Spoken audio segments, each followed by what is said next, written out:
خوش آمدید کہتے ہیں آپ کو آپ کے اپنے چینل میں زندانی محبت ایپیسوڈ 11۔ اچھا چلو ریلیکس ہو جاؤ، پاؤں پہ پہلے ہی چوٹ لگی ہے تمہیں، پیر مزید متاثر ہوگا۔ ادھر آ کر بیٹھو، آرام کرو، میں ذرا فریش ہو لوں، پھر ناشتہ کر کے کہیں باہر چلتے ہیں۔ تمہارا مائنڈ فریش ہوگا تو ذہن سے یہ سب خیالات بھی نکل جائیں گے، طبیعت میں بہتری محسوس کرو گی۔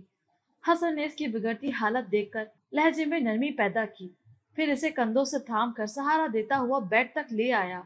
جب وہ کنفیوز سی یہی سوچتی رہ گئی کہ رات میں جو کچھ ہوا کیا سب واقعی خواب تھا یا حقیقت۔ دل و دماغ کی بات ماننے سے ہی انکاری تھا کہ یہ اس کا وہم ہے۔ وہ سچ تھا، سب کچھ سچ۔ وہ کوئی حویلی تھی غالباً، کوئی بہت بڑا گھر، راہداریاں ہی راہداریاں تھی وہاں۔ جیسے بہت سے گھروں کی چھتیں ایک دوسرے سے جڑی ہوتی ہیں، ویسے ہی اس حویلی کی چھت تھی، جہاں چار سو پتے ہی پتے بکھرے ہوئے تھے، خشک پتے، جیسے خزاں کے موسم میں درختوں کے تمام پتے جھڑ کر زمین کو اپنی چادر میں چھپا لیتے ہیں، ویسے ہی اس حویلی کی چھت بھی خشک اور زرد پتوں میں چھپی تھی۔ وہ اکیلی اس حویلی کی چھت پر ننگے پیر ادھر سے ادھر بھاگتی پھر رہی تھی، جیسے کسی کو تلاش کر رہی ہو۔ زرد پتے اس کے قدموں تلے آ کر چرمرا رہے تھے، آواز پیدا کر رہے تھے، لیکن وہ ان پتوں کی آواز سے بے نیاز تھی۔ اس کے انداز میں اضطراب تھا، بے چینی تھی۔ وہ ایک وسیع چھت سے گزر کر اگلی چھت پر آئی، وہاں سیڑھیاں بنی تھیں۔ وہ تیزی سے سیڑھیاں اتری، نگاہیں کچھ تلاش کر رہی تھیں، لیکن پھر مایوس لوٹ آئی۔ سیڑھیاں اتر کر سامنے پھر ایک وسیع عریض چھت تھی، جو ویسے ہی خشک پتوں سے ڈھکی تھی۔ وہ ان پتوں پر چلتی ہوئی پھر آگے بڑھی، آگے پھر سیڑھیاں تھیں۔ وہ ان سیڑھیوں پر چڑھتی چلی گئی۔ سامنے بہت سی راہداریاں بنی ہوئی تھیں، جہاں ایک راہداری میں سرخ گلاب کے پھول ہی پھول بکھرے تھے۔ اس راہداری کی دونوں اطراف بہت سی مشعلیں روشن کر کے رکھی گئی تھیں، جیسے کسی نے اس راہ کو فقط اس کے لیے سجایا ہو۔ ان پھولوں کو اور اس سجاوٹ کو دیکھ کر اس کے لبوں پر بہت خوبصورت مسکان ابھری، چہرہ چمک اٹھا تھا۔ وہ مسرور سی اپنے ننگے پیر نرمی سے ان پھولوں پر رکھتی آگے بڑھنے لگی۔ جیسے جیسے وہ آگے بڑھ رہی تھی ویسے ویسے سامنے سجی مشعلیں خود بخود روشن ہو رہی تھیں اور اس کی خوشی کو مزید بڑھا رہی تھیں۔ اس لمبی راہداری کا اختتام ایک بڑے سے دروازے پر ہوا۔ دروازے پر چند الفاظ لکھے تھے۔ اس نے آنکھیں سکیڑ کر ان الفاظ کو پڑھنے کی کوشش کی۔ Welcome to my world Haniya. وہ الفاظ تھے یا کوئی جادو جو ہانیہ کے پورے وجود پر ایک سحر سا طاری کر گئے۔ اس نے دروازہ کھولا، گمان تھا کہ دروازے کے پار کوئی کمرہ ہوگا، لیکن اس کی آنکھیں کھلی کی کھلی رہ گئیں۔ سامنے انتہائی خوبصورت منظر تھا۔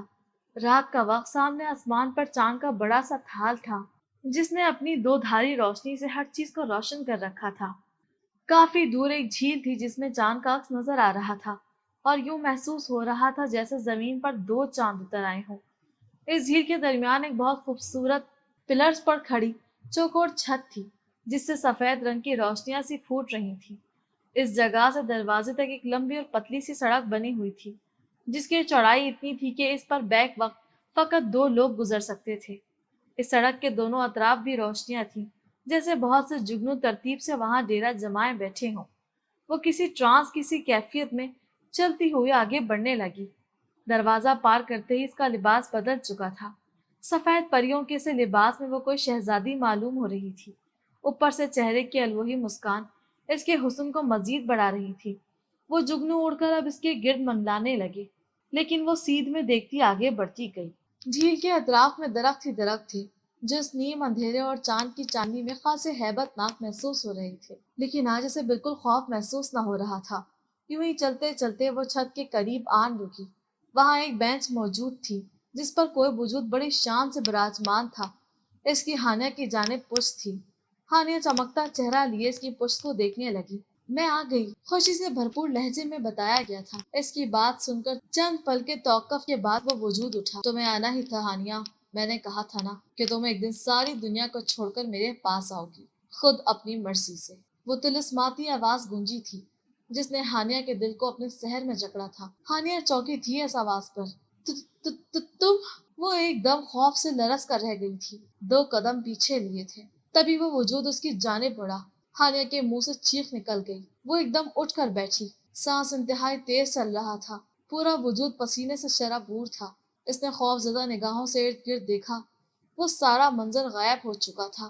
وہ چاند، وہ جگنو، وہ طلسماتی ماحول، کچھ بھی تو نہ تھا۔ وہ اپنے کمرے میں موجود تھی۔ اس سے کچھ ہی فاصلے پر حسن گہری نیند سو رہا تھا۔ ہانیہ نے سانس لیا، پھر سائڈ ٹیبل پر پڑے جگ سے گلاس میں پانی انڈیلا اور ایک ہی سانس میں پورا پانی ختم کر گئی۔ نیند خراب ہو چکی تھی اور اب سو پانا مشکل تھا۔ ایک نظر حسن پر ڈال کر وہ کمبل ہٹاتی اٹھی اور کھڑکی میں جا کر کھڑی ہو گئی۔ بکھرے بال تھے اور پریشان صورت۔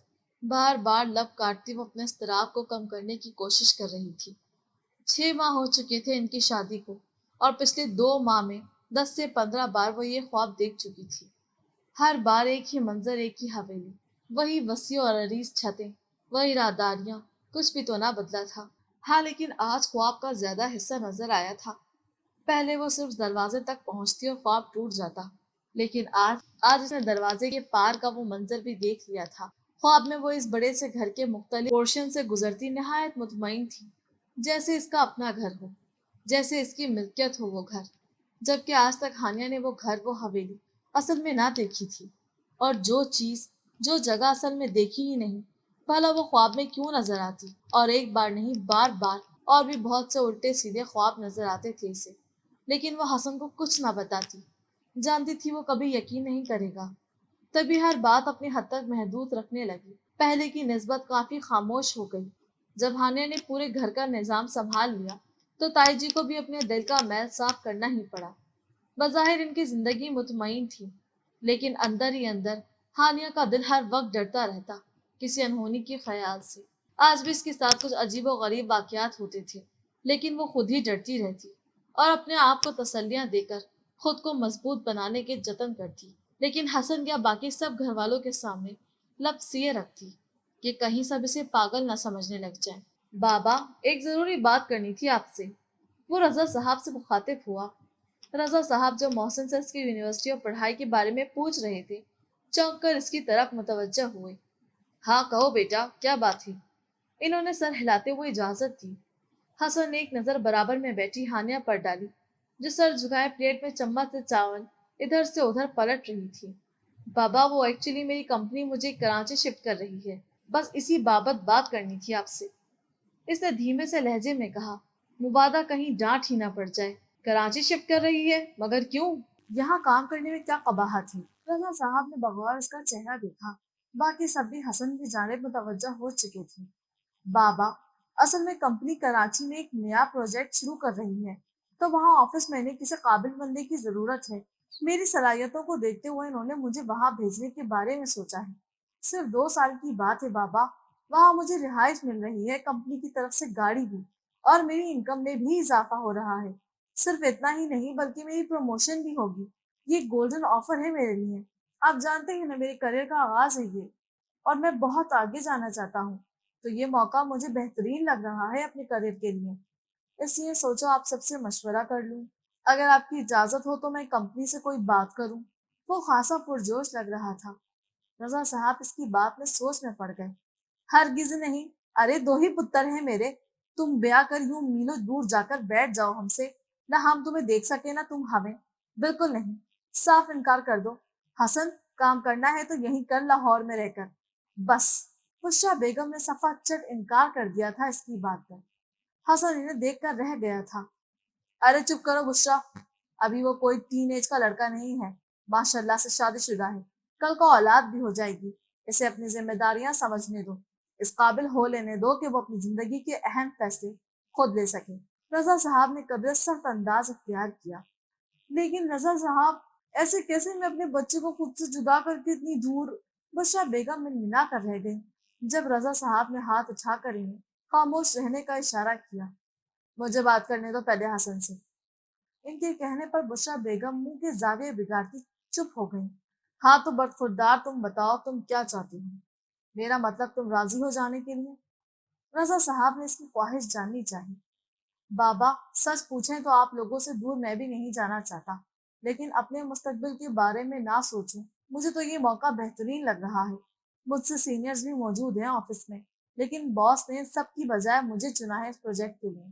ہو سکتا ہے یہ موقع میری قسمت کا ستارہ چمکا دے۔ حسن نے سر جھکاتے ہوئے جواب دیا۔ رضا صاحب ہنکار بھر کر خاموش ہو گئے، پھر چند لمحے کچھ سوچا اور ہانیہ کی طرف دیکھا۔ ہانیہ، ہانیہ کے بارے میں کیا سوچا ہے تم نے؟